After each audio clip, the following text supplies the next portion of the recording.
जय हरी शेतकरी मित्रांनो, तुम्ही एक रील बघितले असन परभणीचे खासदार संजय बंडू जाधव याची. आता ते कोणत्या सप्त्यात गेलते ते मला माहीत नाही, ते रीलही पाहिली नव्हती. मात्र जेव्हा ते आता पक्ष सोडून फुटले आणि शिंदे सेनेत गेले का, तेव्हा ती रील लय व्हायरल झाली. पहा, त्या रीलमध्ये ती अभंग मानलेत.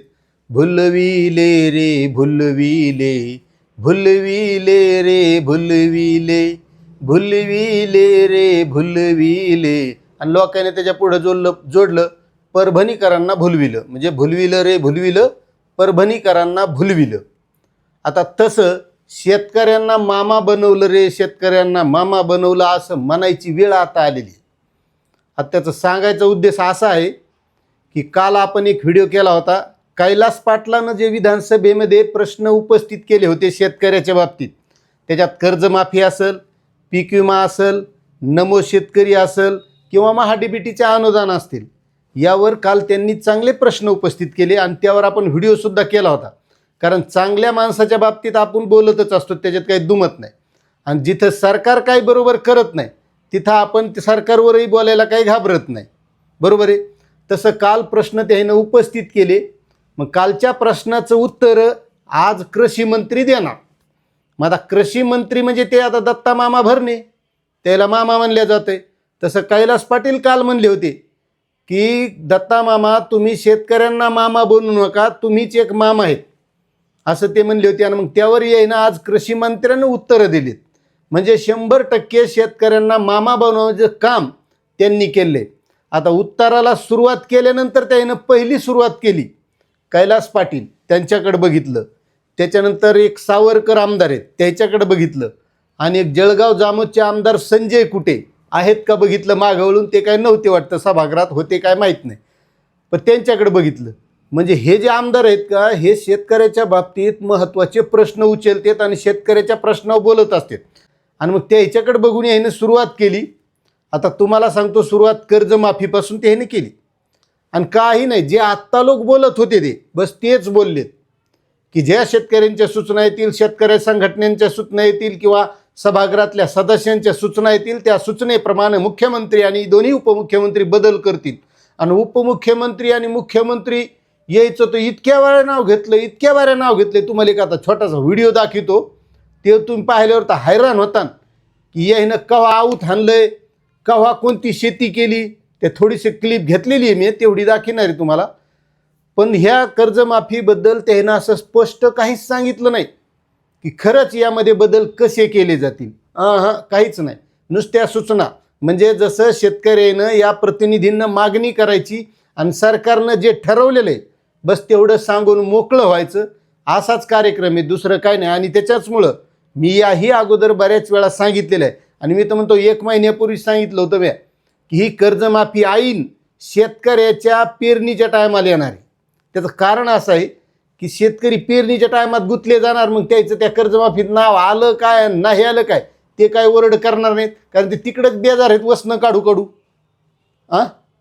आधी तर पाऊस पडणं, ते तिकडं बेजार राहणार. म्हणजे यायच्या कर्जमाफीचा कार्यक्रम मोकळा, आणि हे पुन्हा नंतर दिंडोरा पेटवायला आम्ही कर्जमाफी दिली, आम्ही कर्जमाफी दिली. आत्ता तर म्हणालेत की एवढी मोठी भविष्यात कधीच नाही किंवा माघही केव्हा भेटली नाही अशी कर्जमाफी आम्ही दिलेली, असं आत्ताच सांगायलेत. मग आता या कर्जमाफीच्या किती बी सूचना गेल्या किंवा काही झालं तर जर यायच्या मनातच नसेल बदल करायचं तर हे काय करणार, बरोबर आहे. त्याच्यानंतर दुसरा मुद्दा घेतला त्यानं PM किसान योजनेचा. त्याने सांगितलं 23 हप्ते आत्तापर्यंत वाटप केले केंद्र सरकारनं, एवढी भली मोठी रक्कम आम्ही मदत शेतकऱ्यांना केली असं सांगितलं. त्याच्यानंतर आले आपल्या राज्याच्या शेतकरी योजनेवर, म्हणजे नमो शेतकरी योजना. सांगितलं त्यानं आमचे 2 हप्ते रखडलेले आहेत, थोडा विलंब झाला आहे. आता मला सांगा, थोडा विलंब म्हणजे 3 महिन्याला हप्ता आहे, 4 महिन्याला हप्ता आहे, 3 हप्ते येतात, म्हणजे 8 महिने झालेत असं म्हणायला हरकत नाही. आणि त्याच्यावर ते काही बोलले नाही की हा नमो शेतकरी योजनेचा हप्ता कधी दिला जाईल. कारण जसा कैलास पाटलांनी प्रश्न उपस्थित केला की बाबा नमो शेतकरीचे हप्ते शेतकऱ्यांना वेळेवर मिळत नाहीत, मग तसं यानं उत्तर देणं काय अपेक्षित होतं की हा हप्ता कधी दिला जाईल किंवा जे 2 रखडलेले ते कशा प्रकारे आम्ही देणार आहोत, ते काहीच नाही. आम्ही फक्त या नमो शेतकरी योजनेच्या माध्यमातून आत्तापर्यंत ते म्हणले 1-2 हप्ते रखडले, पण 14,816 कोटी रुपये आता लोक दिलेत. आणि पुन्हा म्हणायला विसरले, कारण त्याच्या लक्षात ते लोक म्हणते तुमच्या घरून दिले का, त्यांनी तेच म्हणून टाकलं त्यानं, म्हणजे उद्या आम्ही काय शेतकऱ्यावर उपकार करीत नाही असं म्हणायलाही विसरलेलं नाहीत. म्हणजे लोक बोलणार हे माहीतच आहे त्याला, त्यामुळं आपण हे बोलत असतो. त्याच्यानंतर त्यानं घेतला पीक विम्याचा मुद्दा. आता मी हे थोडक्यात सांगायला तुम्हाला, व्हिडिओ लय मोठा होऊ नये म्हणून. पीक विम्याचा मुद्दा, त्याच्यात ते म्हणले 17.60 लाख शेतकऱ्यांना पीक विमा दिला आहे. त्यामध्ये 1582 कोटी रुपये नुकसान भरपाई ही मंजूर केली. म्हणजे लक्षात घ्या, तुम्हाला पीक विमा काऊन मिळाला नाही आणि मिळेल का नाही हे तुमच्या लक्षात येणार आहे. आणि मग त्यावर तुम्हाला काय वाटतं हे कमेंट करत जा, कारण आपलं नुसतं हे आलंय ते आलंय असं नाही, शेतकऱ्याच्या भावनासुद्धा जाणून घेणं आणि त्यावर बोलणं हे असं आपलं मत आहे. त्याच्यानंतर त्याने सांगितलं आम्ही 1523 कोटी रुपये आत्तापर्यंत वितरित केलेत आणि 59 कोटी रुपयाचं वितरण हे होणार आहे. म्हणजे जवळपास 96% वाटप आजपर्यंत झालेलं आहे.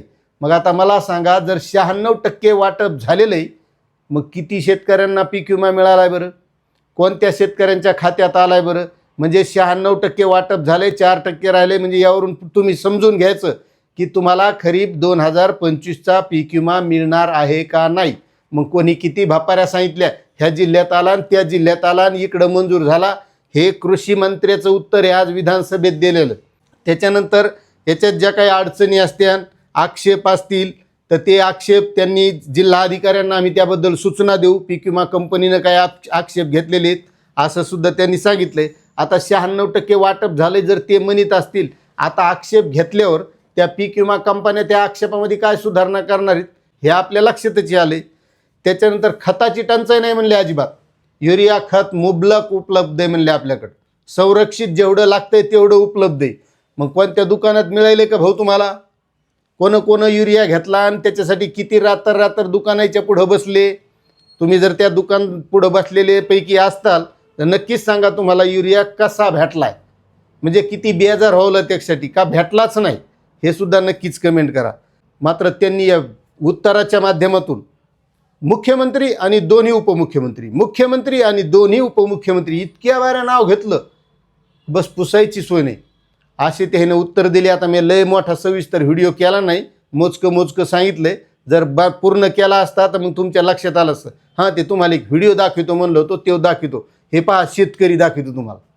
होतं की हे तिन्ही नेते, शिंदे साहेब असतील, देवेंद्र फडणवीस साहेब, राज्याचे मुख्यमंत्री, जे मुख्यमंत्री त्यांना गायीची धार काढण्याचा पण अनुभव आहे.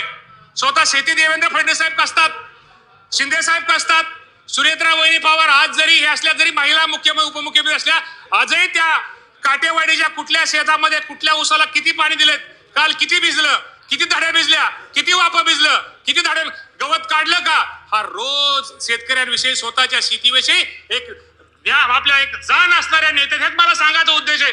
हे तिन्ही नेते शेतकऱ्यांच्या प्रश्नासाठी हे जाण असणारे नेते असल्यामुळं आपण, मला सगळ्यांना सांगायचं, काळजी करू नका, आम्ही सुद्धा बसणारी मुलं ही शेतकऱ्याचीच मुलं आहोत. शेवटी आज आम्ही, आता याच्यातून तुमच्या लक्षात आलं असेल, आता तुम्हीच कमेंट करून सांगा याच्यातलं शेतकरी कोण येतं, म्हणजे सगळ्याच्या लक्षात येईल.